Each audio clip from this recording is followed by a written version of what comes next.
Raphael Lemkin, who is a professor of law at Yale University and specializing in teaching matters about the United Nations. Dr. Lemkin is the man who created the word genocide and really has fought this thing from long, long ago. Dr. Lemkin, could you give us a little background on how you came to be interested in this genocide fight originally? Gladly, Mr. Howe. It leads me very far back to my childhood. Everybody has sentimental memories from childhood, and everybody has a book he loved most. One of my inspirations in this field was a book by Sienkiewicz, Quo Vadis, which described the terrible sufferings of early Christians. Later on, I became interested in genocide because it happened so many times. It happened to the Armenians, and after the Armenians got a very rough deal at the Versailles Conference because the criminals who were guilty of genocide were not punished. You know that they have organized a terroristic organization, which took justice in our own hands.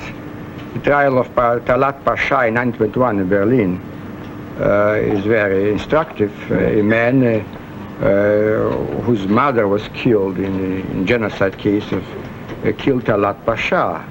And he told to the court that he did it because his mother came in his sleep and incited him many times. Here is the murder of your mother, you don't do a thing about it. And so he committed a crime.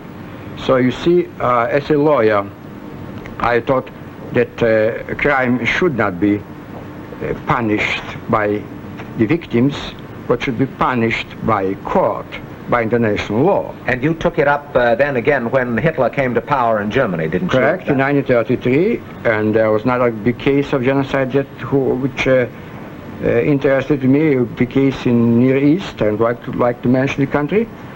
There are two cases in 1933, and then I said to myself, now being a lawyer, I'm going to do something about it.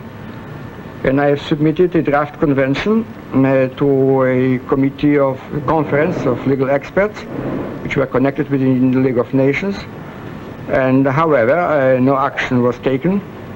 And then, however, but Hitler took action, and that precipitated conscience of the world to do something about it. You had to wait till the United Nations was established to get the action that has finally resulted, didn't you? I would say partially. Something was done about it in London when I was advisor to the American prosecutor, and we wrote in the genocide charge in the Nuremberg indictment.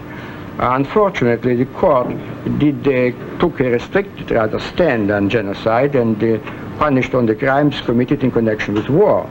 So as far as genocide committed in time of peace, strange as it might seem, it was still a lawful thing.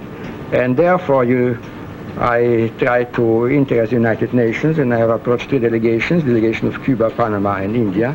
It sponsored the resolution, and then we started the ball rolling. Well, that